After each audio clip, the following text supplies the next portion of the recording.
Yeah, it's great to have Mike Clevinger join the broadcast. And Mike, I'm interested to hear your thoughts first and foremost. You're watching Carmen Majinski pitch. You just told me I like watching him pitch. Why? A splitter. It's fun to watch. I mean, his fastball is jumpy, but just watching how the splitter plays off the fastball is fun, righties and lefties. I'm sure he had fun watching what you did as well today with 3 scoreless innings. How pleased were you with the work you put in?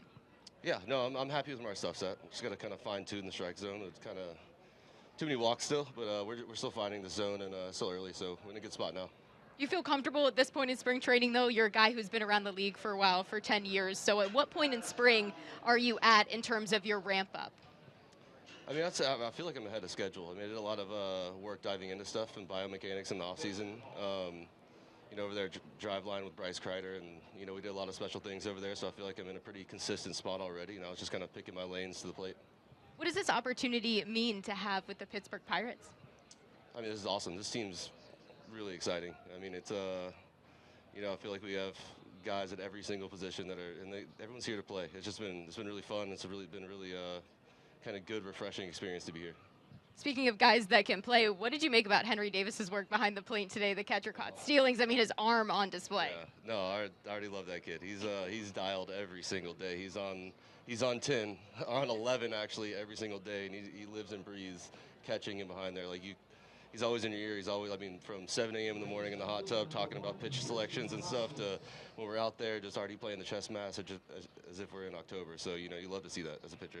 How do you think that's going to improve your game as a pitcher, though, having a guy like that to push you to always talk baseball and pitching and improving and seeing what's going to happen in that game?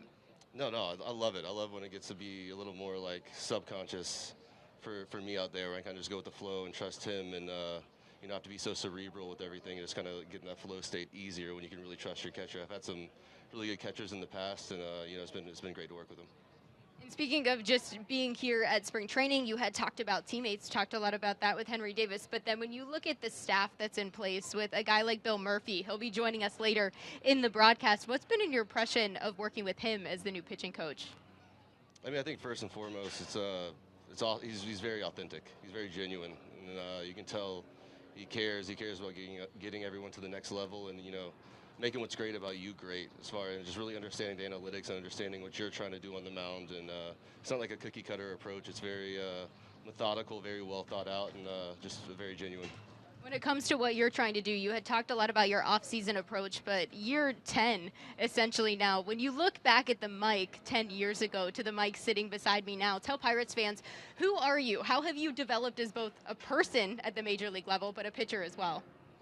I feel like I've been through every facet of this game, maybe from rookie year in the World Series to, going to playoffs every year to being on a 100-loss team. So I felt like, the ups and downs of being, one of the top 5 pitchers in the planet to not getting an offer in the offseason. So it's been a whirlwind. So I think it's just, all the experiences from the success and the failures, really made me who I am and really allowed me to be present in each moment and not get too far ahead and not, look back in the rearview mirror. What's been different so far for you experiencing the ABS system? We've already had 2 challenges while we're having this interview, so it's definitely present. It's affecting the game. What are your thoughts? No, I mean, I like it. I like that it's just 2. I don't want to see them ever go full because I don't want them to take away the art of catching. Otherwise, we could just have, someone back there with a good arm that could play goalie. So, no, I like they need to let the catcher still have the art of being back there framing pitches, but it's good not to have games be able to be decided on maybe, the human error of the umpire. So, I mean, I like it. I do feel like the zone's way smaller, but I like it, yeah. I was going to ask that because the zone changes depending on the batter in the box. So how different has that been to be a pitcher and see that and try to judge that strike zone being different sometimes? Yeah, I feel like it's taking a little bit longer for, I think, a lot of us kind of just finding that lane, which we will. We'll get there. But that usual, if it does feel like it's like maybe a quarter of a ball tinier on each side of the plate and like a half a ball on top and bottom. So pitches that you normally are finding that driving that ball through the top of the zone that you feel are just clipping it or an inch off. So it's really just kind of readjusting your lanes to the plate. I'm so curious, Mike, and I know nobody at home knows this yet, but Brandon Bidwa, he's on the 40-man roster this year. He's one of these pitchers trying to make it in the pen, Australian-born player here for the Pirates.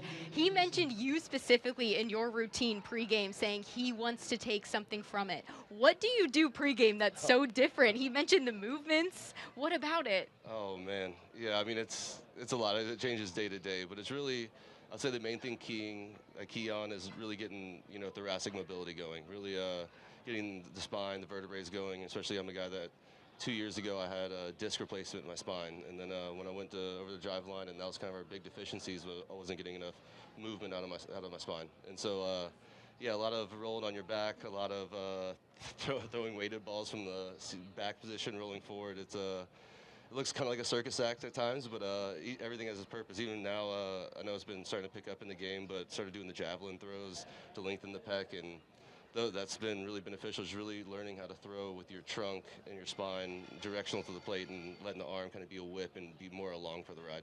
Was this an ever-evolving process then when you're talking about, because when you're talking about strengthening your spine and doing a lot with that, obviously that's been something that's evolved, but the javelin throw, everything, how many years of work has this pregame routine been?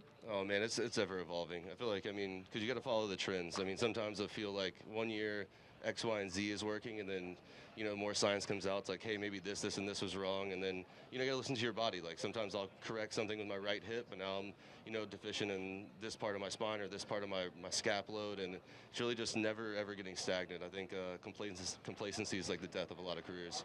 Well, get ready for a lot of questions here soon from teammates, because they were certainly curious. Maybe the post-game routine a little bit shorter, so we don't want to keep you too much longer here. But, Mike, I do want to ask you, the name Sunshine, has anyone caught on to that around here? Who gave you that first? Michael Brantley gave it to me my rookie year. I got traded from the Angels over to the Indians. It was my first big league camp ever, and they didn't know who I was. They just knew I came from LA. Like, I'm from Florida, but I just knew I came from the Angels.